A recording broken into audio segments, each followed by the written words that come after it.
एक बार फिर से स्वागत करते हैं आपका ऑफिसर्स बिल्डर क्लासेस में। आज हम लोग बहुत ही इंपॉर्टेंट सेशन चला रहे हैं।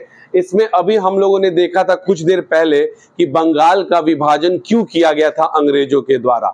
बंगाल का विभाजन करने का एक ही उद्देश्य था, हिंदू और मुस्लिम में क्या करना, फूट डालना, और ताकि हम लोगों के बीच राष्ट्रीय एकता की भावना क्या हो सके, कम हो सके। और इसी को हमको देखने को मिलेगा कब, 1906 में। 1906 में अंग्रेजों की फूट डालो और राज करो की नीति का प्रतिपादन जो बंगाल विभाजन के समय देखा गया था, उसका स्पष्ट रूप से देखने को हम लोग को मुस्लिम लीग की जब स्थापना होगी तो उसमें दिखेगा।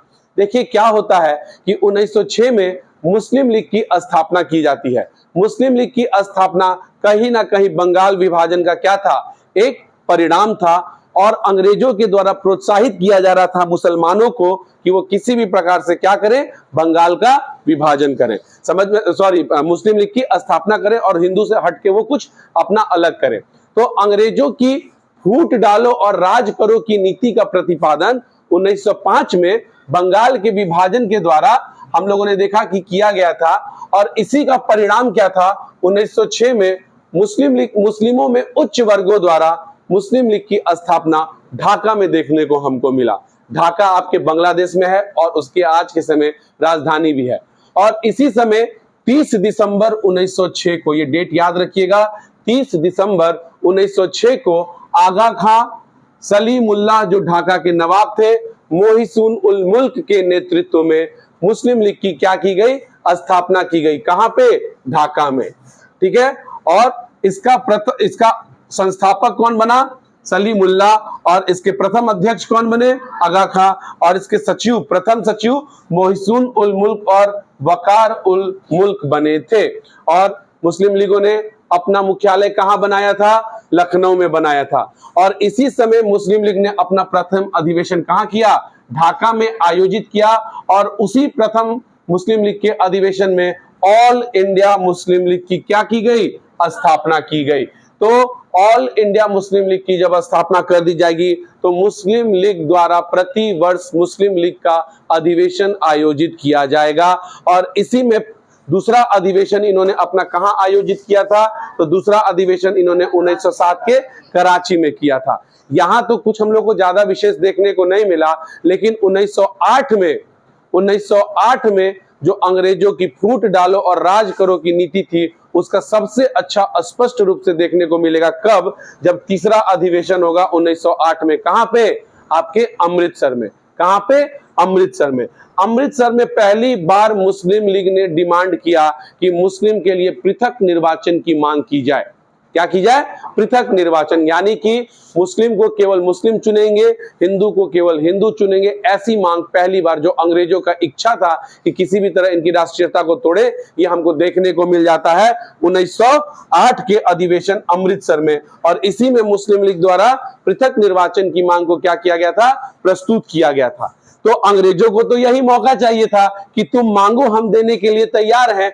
और 1908 में मुस्लिम लीग के द्वारा पृथक निर्वाचन की मांग को मांगा गया। और 1909 में भारत परिषद अधिनियम के द्वारा, या उसको हम लोग मॉर्ले मिंटो एक्ट भी बोलते हैं, के द्वारा मुस्लिम लीग के द्वारा मांगे गए इस पृथक निर्वाचन को क्या कर लिया गया, स्वीकार कर लिया गया। और इसी समय मुस्लिम को मुस्लिम ही चुनेंगे और हिंदू को हिंदू चुनेंगे, ऐसा प्रावधान कर दिया गया लॉर्ड मिंटो द्वारा। तो भारत में पहली बार ऐसा होने जा रहा था कि अलग अलग समुदाय को अलग अलग के द्वारा चुने जाएगा, जिसमें प्रथम समुदाय मुस्लिम था। बाद में ये और आगे आपका बढ़ेगा 1919 के अधिनियम में, फिर 1935 के अधिनियम में, और ये बढ़ते बढ़ते सिख, यूरोपियन, आंग्लो भारतीय, उसके बाद महिला, उसके बाद मजदूर, उसके बाद दलित, बहुत लोगों के लिए ये पृथक निर्वाचन की मांग को विस्तारित कर दिया जाएगा। लेकिन प्रथम बार अगर किसी चीज में विस्तारित किया गया इसको, तो हिंदू और मुस्लिम में, जिसको लॉर्ड मिंटो ने स्वीकार कर लिया। इसीलिए भारत में लॉर्ड मिंटो को पृथक निर्वाचन का जनक भी कहा जाता है। एनीवे, यहां तो इन्होंने मुस्लिम लीग के इस बात को स्वीकार कर लिया। अब यहाँ पे ये लोग शांत नहीं रहे, फिर ये सेशन करते करते करते 1930 आता है जब सेशन, तो 1930 में हम लोग को देखने को मिलेगा कि इलाहाबाद के अधिवेशन में, जो मुस्लिम लीग का इलाहाबाद का अधिवेशन हुआ था, उस अधिवेशन में मोहम्मद इकबाल ने साफ साफ बोल दिया कि अब हमें मतलब एक अलग राष्ट्र चाहिए हिंदुस्तान से हटके। तो द्विराष्ट्र की भावना सर्वप्रथम किसने व्यक्त की थी मुस्लिम लीग के द्वारा? मोहम्मद इकबाल ने। याद रखिएगा, मोहम्मद इकबाल होगा, ना कि मोहम्मद अली जिन्ना होगा। तो मोहम्मद इकबाल द्वारा द्विराष्ट्र की भावना को सर्वप्रथम इलाहाबाद के अधिवेशन 1930 में रखा गया। अब ये द्विराष्ट्र की बात की गई है, वो राष्ट्र का नाम क्या होगा इसकी बात नहीं की गई है। इसको देखने को हमको मिलेगा कि 1933 से 35 के बीच में एक कैम्ब्रिज यूनिवर्सिटी जो लंदन में है, वहां का एक छात्र था चौधरी रहमत अली।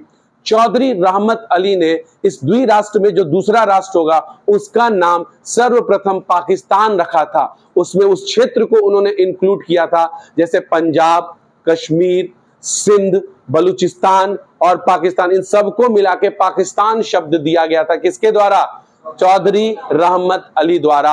ये एक कैम्ब्रिज यूनिवर्सिटी के छात्र थे। अब तो सोने पे सुहागा होते जा रहा है इन लोगों के लिए।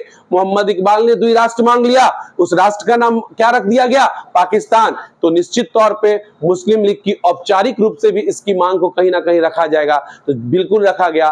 कब रखा गया? 23 मार्च 1940 को मोहम्मद अली जिन्ना की अध्यक्षता में लाहौर अधिवेशन हो रहा था मुस्लिम लीग का, और उसी मुस्लिम लीग के अधिवेशन में पाकिस्तान की मांग को औपचारिक रूप से रखा गया कि भाई हमको अब हिंदुस्तान से हटके एक अलग देश बनाना है, पाकिस्तान। ये बात इन्होंने कब रखा? 23 मार्च 1940 को। हालांकि इसके बाद अंग्रेजों की प्रतिक्रिया क्या इनके कभी फेवर में आई थी? जी हां, आई थी।